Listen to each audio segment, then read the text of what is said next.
Shall I attempt to give you 3 tips on self-forgiveness in the dark? Oh my word. I'm standing by a pond and I don't know if you can see the reflection. You can't see anything, can you? There is a pond and it has a beautiful reflection of the moon in the water. Um, so let's see if I can do this walking down the hill without falling over. Oh my word. I love a good challenge. So basically, I had 2 questions around self forgiveness. One of them was from a mum who says she talks about mum guilt with the pressures of family and work and wondering about if she's doing the very best she can be doing with her children. The second one was from a guy who said that he's wishing and hoping for a better job, but he regrets it in the past. He has had a really good job and he has wasted the money, wasted the opportunities. I'm just thinking they're both about the same thing, but from 2 very, very different angles. All of us have had the opportunities, have had relationships, have had health, have had really cool things which we have messed up. And I have no idea where I'm walking. Okay, right, it's okay. I'm still on the path.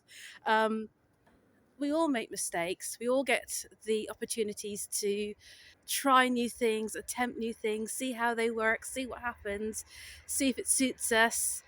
And making mistakes is a really weird way of looking at it because, for example, if you're a baby, like little babies, little toddlers, and when they learn to speak, when they learn to walk, they fall over, they bump themselves, they mispronounce words. Sometimes, you don't have a clue what they're saying, but it's okay because you kind of go, well, they're a baby, it's all age appropriate. Kind of go, well, it's not really a mistake. That's how you learn. That's how you grow. That's how you develop. For example, my niece, when I looked after her once when she was really little, I wanted to know what she wanted to do. What did she want? And she kept saying she wanted meatballs.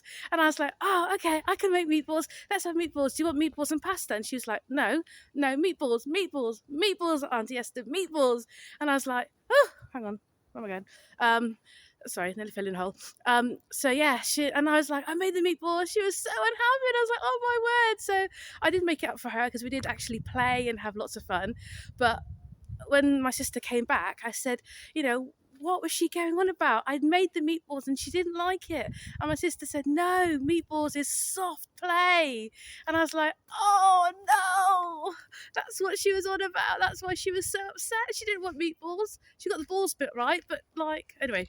So how come it's okay for us to be really gentle and understanding and forgiving and nurturing with little children, but when it comes to ourselves, inside of ourselves, we've all got our own little inner child, little girl, little boy, which needs equally amounts of understanding, of kind of going, it's okay, yeah, you didn't get it right, but that's because nobody told you, nobody gave you a manual. How are you going to know? So it's okay. What did you learn? What can we do different next time? So basically, my first tip is to accept that you're human, accept that, things happen.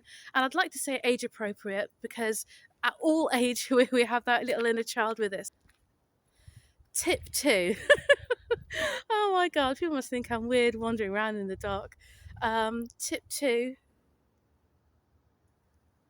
Yep, still on the path. It's about understanding how if you knew better, you would do better. So forgiving yourself is so important because it's about taking responsibility. Then forgiving yourself is the biggest thing you can do to free yourself, because if you can cause pain.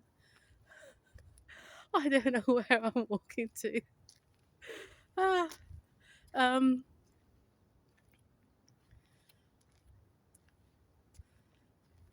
This might be the shortest video going.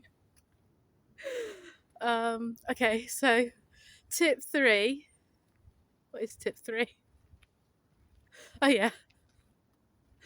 Tip 3 is to take time out to reflect on your thoughts, to spend 5 minutes or hopefully upwards of that, 5, 6, 7, 8, and 10, 15 minutes every day reflecting. Now you can meditate, you can visualize, just be still and just think about your thoughts. And it's like, I've heard it said that it's like flossing and cleaning your teeth before you go to bed. You floss and you clean your mind before you go to bed too. So you get rid of all the debris, get rid of all the stuff that's happened, so you don't carry it on and it doesn't mess up your bacterial health and all the stuff in your mouth or the stuff in your head. You know what I mean? So just taking time to reflect. And if you say, but I haven't got like 5 or 10 minutes, or I don't have anywhere where I can do it, well, that's like really, oh, I'm too busy. That's like really interesting, because the busier you are, the more you need to do it, because what it does is it frees up headspace, it frees up your thoughts, so you can be more creative, so you can see things from a better perspective. So the busier you are, the more you must try and make it part of your daily routine. Okay, still on the path. Yeah, so those are my top tips to be gentle with yourself. Remember you're human. Look after your inner child. To remember that if you knew better, you would do better, and that's okay. So now you learn, you grow, you develop, you treat yourself with kindness. And then the third tip is just to take 5 to 10 to maybe 15 minutes out every night to just do like a cleanse of yourself emotionally and mentally, and then you can, have a much better sleep and a much better day. So guys, this is a very interesting thing. I'm not going to do it in the dark again. So remember, this is not a monologue. This is like, I really want to have a conversation with you. So let me know your thoughts and I will get back to you really soon. I'm sure there's lots of stuff I missed out, and I'm sorry. The next one will be better. Bye.